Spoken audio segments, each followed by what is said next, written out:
Ese wigeze wibaza impamvu hari abantu bahura n'abandi bakabakunda ako kanya, bakabatoza kugira icyizere no kubyiyumvamo? Uyu munsi ngiye kubwira ibintu 15 byoroshye ariko bifite imbaraga cyane bishobora gutuma nawe ugaragara nk'umuntu ukundwa na bose. Guys, nagira ngo ukurikire iyi video kandi niba uri mushya kuri subscribe kandi niba none dusanzwe tubana welcome back.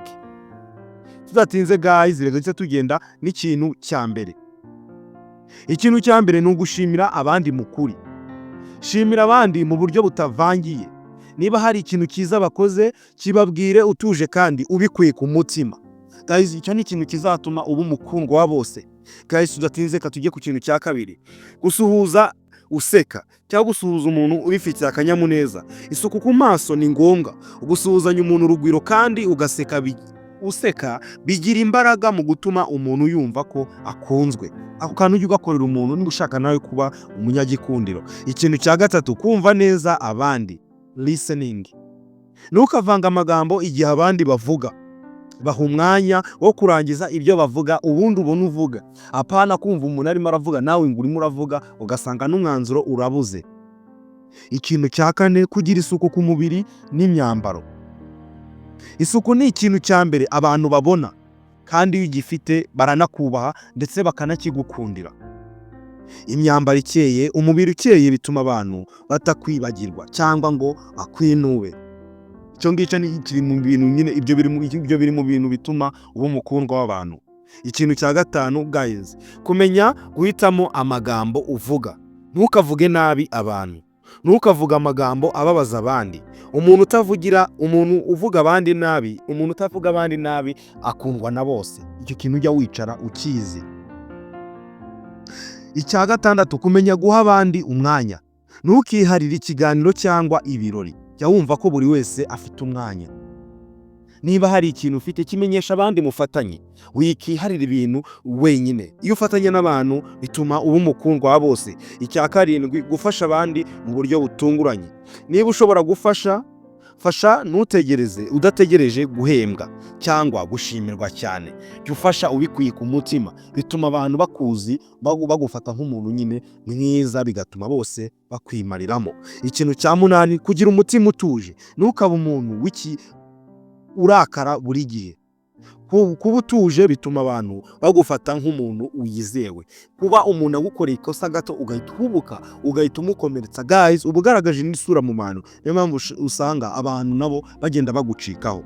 Ikintu cya cyenda, kumenya guseka igihe bikenewe.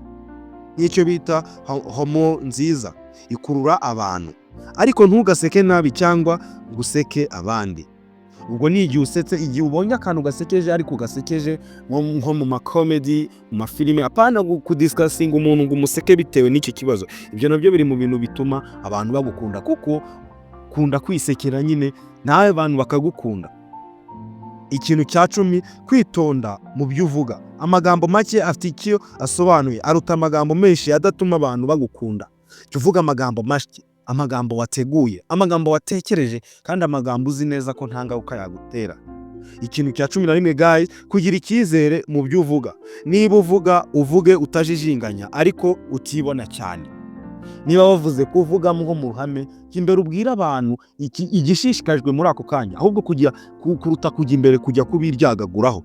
Ikintu cya 12, gushyigikira abandi mu byishimo no kubaba hafi guys. Muri make, igihe bafite ibibazo, umuntu uba hafi y'abandi mu bihe byose ntibamwibagirwa. Bituma aba umukundwa wa bose. Ikintu cya 13, kugira akantu gasetsa abandi, positive vibe. Ntuhorane umunabi. Abantu bakunda umuntu uca bugufi kandi uhora yishimye. Ikintu cya 14, kuba inyangamugayo. Ntukavuge ibintu bitari ukuri cyangwa ngo wiyoberanye. Jya ugaragaza ukuri, ugaragaza situation urimo, ugaragaza ubwiza bwawe. Abantu bakumenye, abantu ubane n'abantu ariko bazi ngo uri umuntu witonda kandi ntujya ubihindura. Guys, ikintu cya 15, kumenya gutanga impano n'ubwuzu. Kumenya gufata neza abantu, ibyo bakubwira, kumenya kubaha abantu. Guys, ugakunda, ukumva ko abantu muri make nyine, ukumva ko abantu ari ingenzi mu buzima bwawe. Ibyo ni ibintu, ibyo nibyo.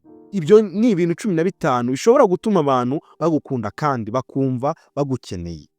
Ntabwo bisaba amafaranga menshi cyangwa ibintu bikomeye, bitangirira ku mutima wawe. Niba wumva hari ibyo wari usanzwe ukora, komeza ubyiteho, ariko niba hari ibyo utakoraga, tangira uyu munsi. Ntiwibagirwe gukora subscribe. Iyi channel yitwa Sylvain Cukumbura, cyumva kuri mikoro nitwa Sylvain. Naho ubutaha, Imana ibarinde.